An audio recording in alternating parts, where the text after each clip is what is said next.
to Full Frontal. Last night in Chicago, we watched President Obama give an emotional farewell address.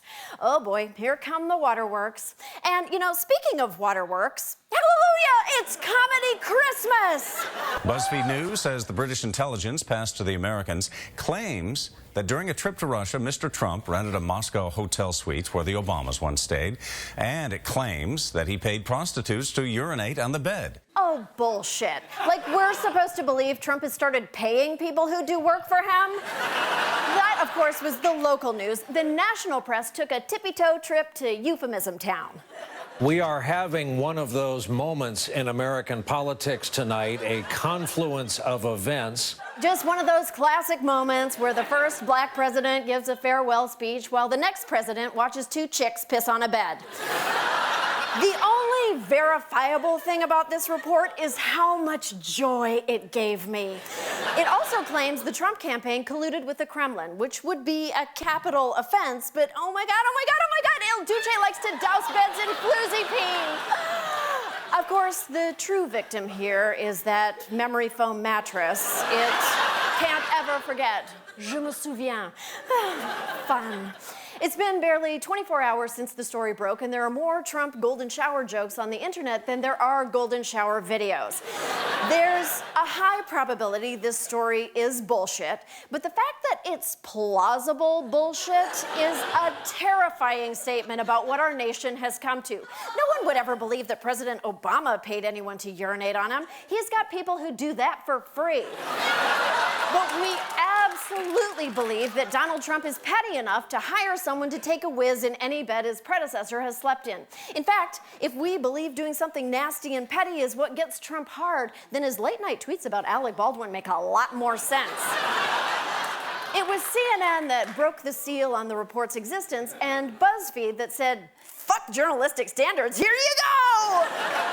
But Mother Jones already reported on it back in October, and apparently it was anything but secret. A number of organizations have been looking at it for some time. The FBI has it, they're investigating. We also know that senior congressional leaders have it. The same day that the president-elect got his briefing, you have the so-called Gang of Eight. Plus Felipe, the waiter at the Old Ebbitt Grill, and all the guys selling hats on the mall, but that is it. And then, of course, there's this guy. Mr. Comey, did you answer Senator Wyden's question that there is an investigation underway as to connections between either the political campaigns and the Russians? I didn't say one way or another. You didn't say one way or another whether even there's an investigation underway? Correct. I don't, especially in a public forum, we never confirm or deny a pending investigation. I mean, unless my rebellious agents think America is about to elect a total bitch, but otherwise never. Trump immediately denied the allegations, and in his defense, they're pretty ludicrous. To believe them, you'd first have to accept that Trump has a bizarre fixation with women and their bladders. That moment in this weekend's debate when Clinton was late returning from the commercial break? Sorry. Apparently because nature was calling, that clearly grossed Trump out. I know where she went. It's disgusting. I don't want to talk about it. No, it's too disgusting. Don't say it. It's disgusting. Poor Hillary was so traumatized by Trump's bathroom shaming, she now has to go into the woods to take a leak. So she must have enjoyed this morning's press conference, which marked the return of Trump's trademark, the dumbass prop table. On either side of the podium, you see bottles of Trump wine, bottles of Trump water, and a butcher block of steaks, which is meant to represent Trump steaks. Just as this pile of manila folders represents a soggy mattress once occupied by the last president we could look at without bursting into tears.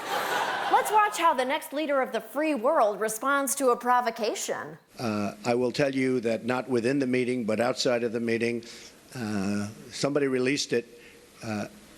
It should never have been number one. Yeah, I don't think this is a good time to be talking about releasing a number one. I am extremely careful. In those rooms, you have cameras in the strangest places. Cameras that are so small with modern technology, you can't see them and you won't know. Since when has the presence of cameras stopped Trump from doing something stupid? He was furious, just not at Russia. Russia can help us fight ISIS, which, by the way, is number one tricky. Interestingly enough, number one tricky is also the name of the Russian escort agency Trump uses. And fun to watch a livid Orange Julius explain that he can't be into water sports because he's a germaphobe, we may have just witnessed what the history books will call the end of America's tradition of a free press. It's a disgrace what took place. It's a disgrace. And I think they ought to apologize. Since you're attacking us, can you give us a question? Mr. President-elect. Go ahead. Mr. President-elect, since you are attacking our news organization, can you give us a chance? Your organization You are attacking our news organization. Your organization. Can you give us a chance to ask a question, sir? Go ahead. Sir, I'm not going to give you a question. Can you state categorically? You are fake news. Yeah, no, I'll take a question from you. Yeah, you, the cartoon frog giving a thumbs up sign. We can only hope the incontinent sex worker frosting draws attention to the report's less delicious details about Russia manipulating our president. After all, as the old Disney song goes, a spoonful of hooker urine helps the treason claims go down. We'll be right back.